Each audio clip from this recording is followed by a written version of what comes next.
Buddhists have a saying, chop wood, carry water. And the full saying is, before enlightenment, chop wood, carry water. After enlightenment, chop wood, carry water. And that's a reminder that that enlightenment experience, which we're all on the path toward enlightenment, not to enlightenment, because we're not going to get there. And by the way, if anybody tells you that they're enlightened, they're not. Because the people who are enlightened don't talk about it. You might think that they're enlightened. They probably won't disagree with you. But anybody who's claiming it, watch out. So, before enlightenment, chop wood, carry water. That means we're going to go about our lives doing whatever it is that we are doing as we're on this path toward enlightenment. And doing whatever it is that we're going to do to reach a higher state of enlightenment for ourselves. Whether it's taking classes, or being in a meditative practice, or doing prayer work, or volunteering, or being an activist, or whatever it happens to be. Whatever you're called to do that's on your path towards enlightenment, that's your activity in the world. The enlightenment experience, that spiritual understanding, is that dawning understanding and realization and knowledge within. That there's this infinite power and presence that's indwelling. It's in us. And as we open the channel to allow that, the awareness of that good that's in us to take root, we open a channel to allow that good to flow out into our lives. And it shows up in the most amazing ways. It shows up in the most amazing ways in our lives, in the world around us. And in some cases, we can connect the dots and say, oh, well, this happened because that happened. This is going on because that was the precursor to that going on. And it's nice when we know why. It's great when we know how. But we don't have to know how. How is actually none of our business.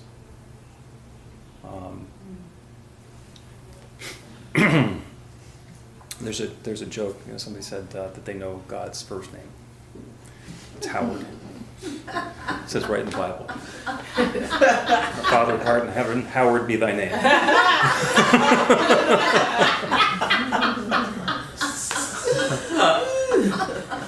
And beyond the joke, God is the how word. God is how. We get to choose what? We get to activate that creative law. But how is none of our business. That how word is God's. We turn it over and let God make the choices. That Lord's Prayer is in the Sermon on the Mount, which is beautiful. I refer to it as Jesus' Greatest Hits, Volume 1. And there's some other really powerful stuff that he says about the same sorts of things. For your treasure is, there will your heart be also.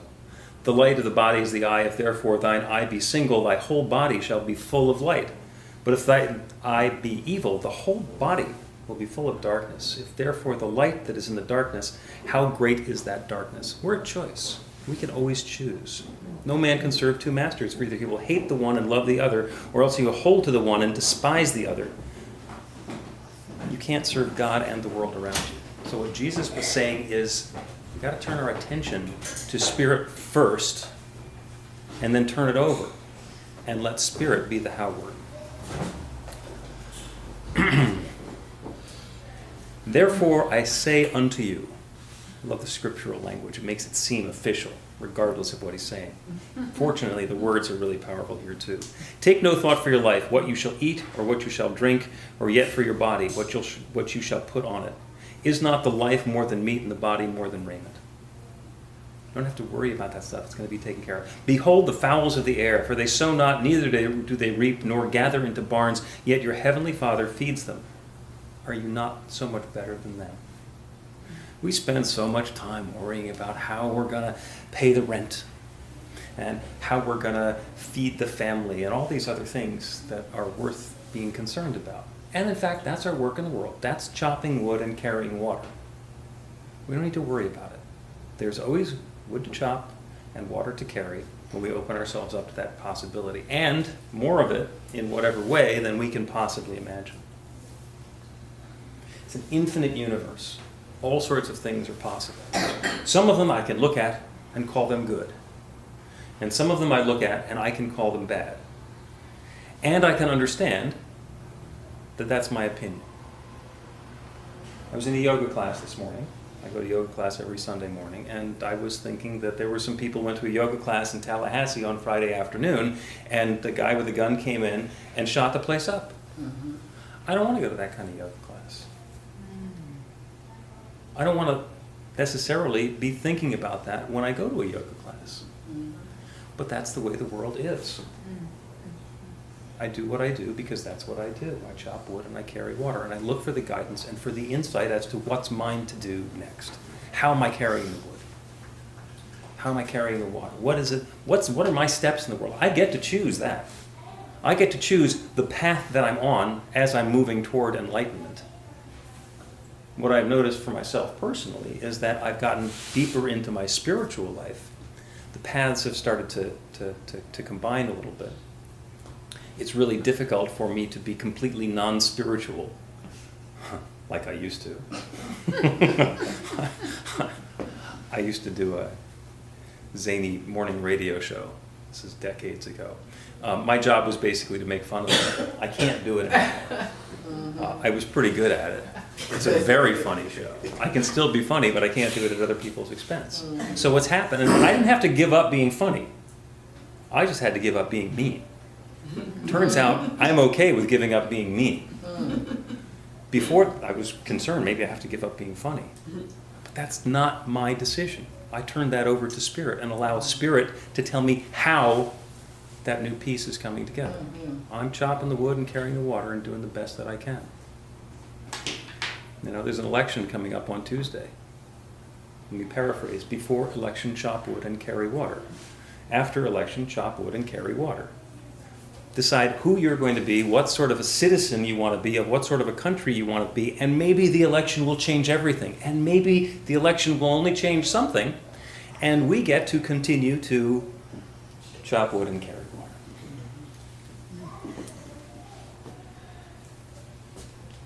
In the very first line in The Science of Mind, Ernest Holmes talks about how one day science and religion shall walk hand in hand into the blissful future.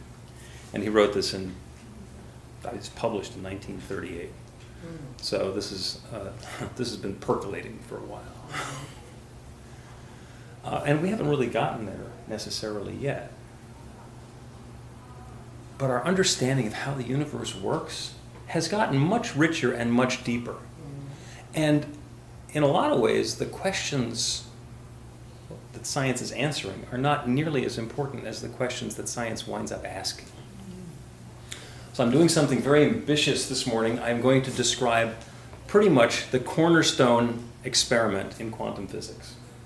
And I had asked Breen to bring the whiteboard so I could write it down, but Breen was feeling ill, so no Breen, no whiteboard, no markers. I'm going to do this as though it's a radio show.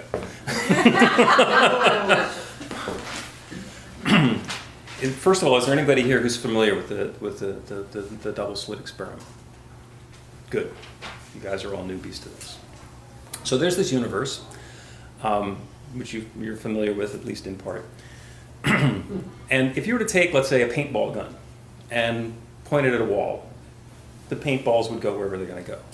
And if you put a barrier between you and that wall, and just put a slit in it, and shot the paintball gun, then what you'd wind up with on that back wall would be just one line of paintball marks that lines up with the slit. If you put two slits, then you'd wind up with two lines on the back wall. Make sense?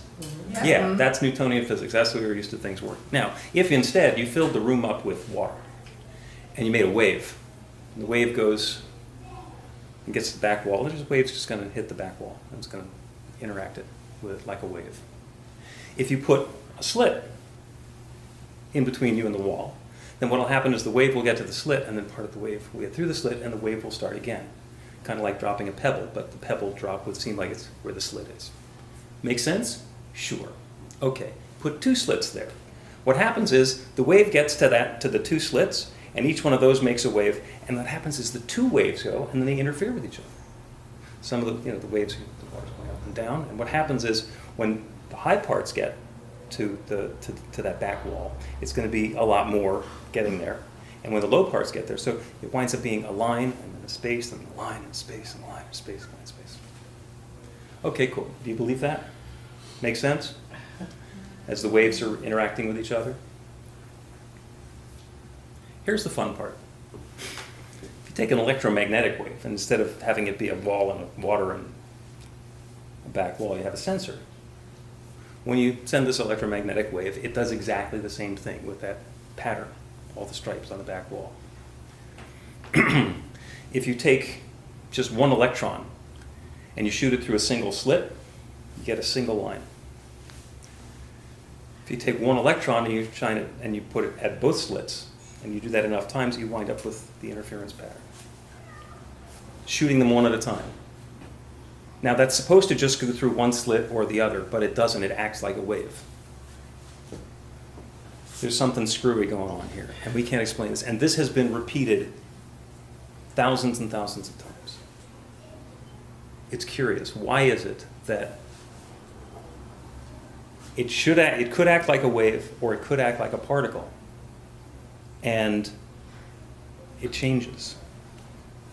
Here's the most interesting thing. Because we're sending one electron, we should be able to determine which slot it's going through. So they set up an instrument to see, is it going through this slot or this slot? When they set the instrument up, they get the single line patterns. When they're measuring, and they're detecting, half the time it goes through this slot, half the time it goes through that slot. When they turn off the measurement thing, when they're not looking for it, it acts like a wave. They turn the detector on, it acts like a particle. If they leave the equipment all set up and they sneak over and they just unplug it, it acts like a wave.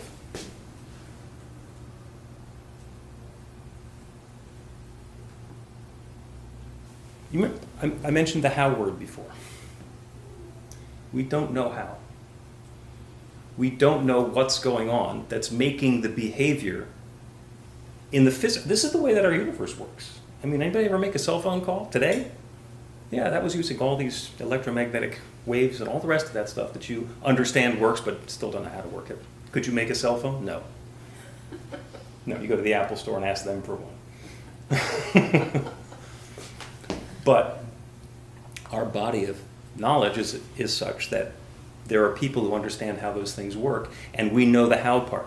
How to make a cell phone, how to put up towers, how to get the radio communications going, how to use that electromagnetic spectrum. But when it comes down to something as fundamental as why does the nature of the universe change when we're paying attention to it?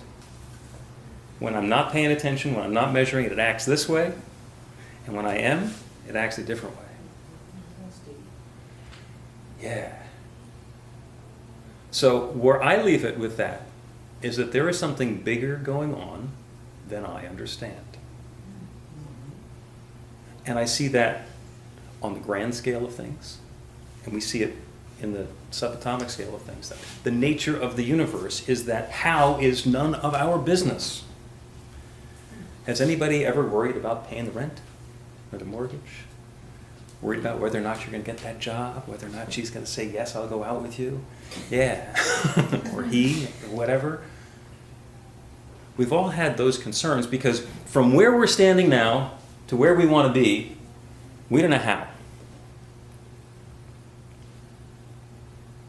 Anybody except me and Irv, who are both scuba divers, ever have any concern about where your next breath is coming from? We don't think about it. And yet how much more important is our next breath than whether or not we're going to be able to make a mortgage payment? If you were to think objectively, which is more important? Next breath, mortgage payment. A lot of you are thinking, well, it's the 4th. We got a month until the next mortgage payment. I got plenty of breaths between now and then. None of it's our business. I have an idea of how I'd like the election to come out. I'd love to be right. It's none of my business. Because I'm much more interested in who I am and who we are, regardless of what happens in the election. I'm going to do everything that I can to help create the sort of world that I want to live in. I'm staking my claim and saying, this is who I am, this is what I believe in, this is what I want to experience. And then however those pieces come together, I'm going to be okay with that. It could be exactly what I thought. It could be completely different. That part's none of my business. If we happen to go through this slot and it winds up as a single line of paintballs, fine. If it winds up being an interference pattern and it's something completely unexpected, none of my business. The universe has its own way of working. So instead of being attached to the outcome or the process going the way that I say that it should be going, I make a simple choice. I choose love. Now, I don't always know what love looks like. I can't always tell somebody, especially when they come and they're asking me for prayer and they're looking for some new experience to come into their life. In some cases, the experience that they're looking for might not be realistic for them. In some cases, it just might not work. You know, they come in for prayer and say, I'm unemployed. I have this huge mansion that I've been living in for decades. I had a bunch of savings, but I spent all of it. I don't want to go back to work. And I don't want to lose the house. It's like, I love you, and you get to choose. Or perhaps the choice will be made for you. Because we can have anything. We can't necessarily have everything. And there's the assumption that if I don't have the house, that I'm not the same person and I can't do the things that I was going to be doing. And let's pay attention to who they want to be going forward. That's the important part. What's that experience of love? You know, what is it if I'm holding on so tight to something because I believe that it means something about me or my future or something else? That's the invitation to let go. Now the person who's hanging, pitch darkness, on the edge of the cliff, terrified, gripping on, and the wind is blowing, the snow is coming, and have no idea how they're going to survive this horrible, horrible situation. And finally, let go. And drop 9 inches onto the ground, and are able to see that there's a campfire right over there.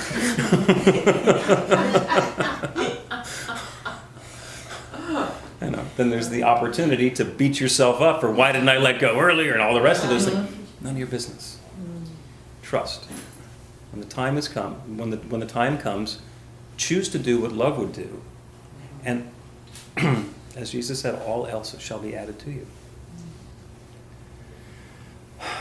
So regardless of what the event is that's coming up on Tuesday, or by surprise, or on the first of the month, or wherever it happens to be, at graduation, or on a date, or in a court appearance, whatever it happens to be, choose love. Choose to open yourself to love. Choose to be loved. Choose to allow love. Let go of the preconceived notions and just be that bright light of love that's the truth of who you are. That is the gift that you bring into the world. And how it shows up is God's gift. So it is. Thank you. So it is. Beautiful.